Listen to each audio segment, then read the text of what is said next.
C'est l'histoire d'un homme qui retrouve la voix et l'envie de prêcher à la naissance de son fils. Une histoire moderne en quelque sorte pour un tableau de 1673.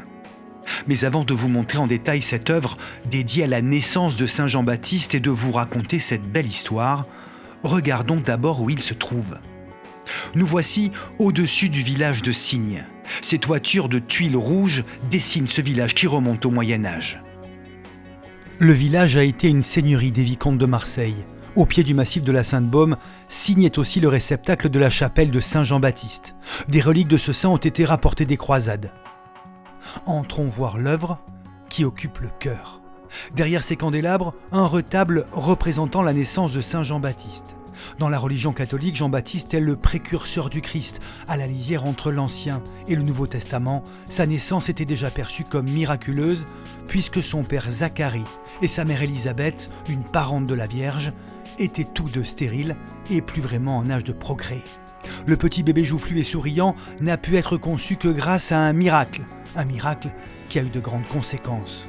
Son père Zacharie a été tellement surpris que sa femme soit enceinte qu'il n'avait pas voulu croire l'annonce que lui avait faite l'ange Gabriel.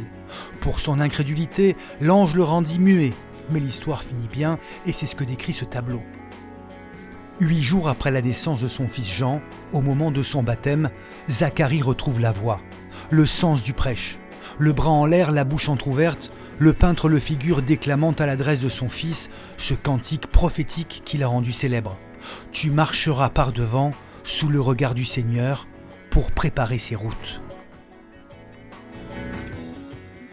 Le tout juste baptisé Jean sera celui qui annoncera l'arrivée du Christ, comme en témoignent l'agneau et la croix avec le phylactère en bas du tableau.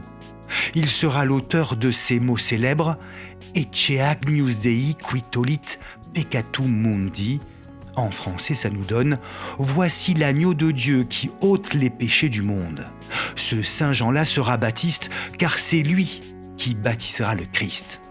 Ce tableau a été commandé à un peintre de renom, un Marseillais qui se nomme Jean-Baptiste de la Rose. Ce peintre majeur pour la Provence au XVIIe siècle officie à ce moment-là comme maître peintre à l'arsenal de la marine à Toulon. Ces toiles représentant des bateaux de guerre s'arrachent parmi les grands du royaume. Louis XIV, Mazarin, Colbert ont tous des huiles du peintre marseillais. Cette commande atypique d'un Saint Jean-Baptiste le jour de son baptême, de la Rose va la facturer 400 livres, un peu moins de 14 000 € d'aujourd'hui. Normal pour une œuvre qui devait compter pas moins de 17 personnages.